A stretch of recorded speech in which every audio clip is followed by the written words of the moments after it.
30 अक्टूबर 2025 मुंबई के पवई इलाके में एक स्टूडियो के बाहर सुबह से ही बहुत हलचल चल रही थी। RA स्टूडियो पिछले 5 दिनों से यहाँ पर एक वेब सीरीज के लिए ऑडिशन चल रहा था और 30 अक्टूबर को ऑडिशन का आखिरी दिन था। इसलिए इस दिन यहाँ पर ऑडिशन देने के लिए पूरे महाराष्ट्र से लगभग 100 बच्चे आए हुए थे। इन बच्चों के पेरेंट्स बाहर बैठकर इनका इंतजार कर रहे थे। सुबह के करीब 10 बजे ऑडिशन शुरू होता है, जिसके बाद 80 से ज्यादा बच्चों को रिजेक्ट करके वापस भेज दिया जाता है और बचे हुए बच्चे फाइनल राउंड के लिए सिलेक्ट हो जाते हैं। यहाँ पर एंट्री होती है रोहित आर्या की, वो बंदा जिसने अपनी वेब सीरीज के ऑडिशन के लिए इन सभी बच्चों को यहाँ पर बुलाया था। वैसे तो ये पिछले 5 दिनों से रोज आकर बच्चों को टेक्निकल डिटेल्स एक्सप्लेन करता था और शूटिंग में भी मदद करता था, लेकिन 30 अक्टूबर के इस दिन जो इसने किया वो देखकर पूरा देश दंग रह गया। दोपहर के करीब 1 बजे अचानक से ये स्टूडियो के दरवाजे पर जाकर ताला लगा देता है अंदर से और सभी बच्चों को कहता है, मैंने तुम सबको हॉस्टेज बना लिया है।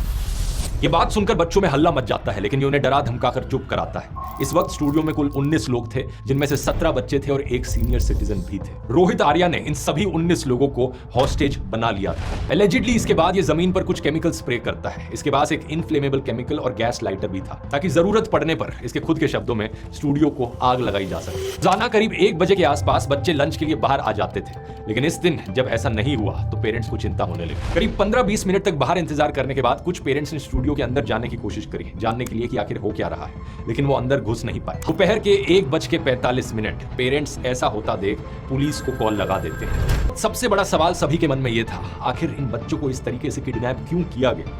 आखिर ये रोहित आर्या चाहता कि बीच रोहित आर्या अपने फोन का इस्तेमाल करके एक वीडियो बनाता है और सोशल मीडिया पर शेयर करता है। ये वीडियो पूरे सोशल मीडिया पर वायरल चला जाता है। सीधे शब्दों में कहता है कि मैं कोई आतंकवादी नहीं हूं, मेरी कोई पैसों की भी डिमांड नहीं है, मेरी डिमांड्स तो बहुत ही सिंपल हैं, मॉरल हैं और एथिकल हैं। उनसे बात करनी है, उनसे कुछ सवाल पूछने हैं जिनके जवाब उसे चाहिए। उन जवाबों के लिए उसने आत्महत्या करने की जगह बच्चों को हॉस्टेज बना लिया। इस 2 मिनट लंबे वीडियो में रोहित काफी कुछ कहता है, लेकिन अपनी डिमांड क्लियरली नहीं बताता।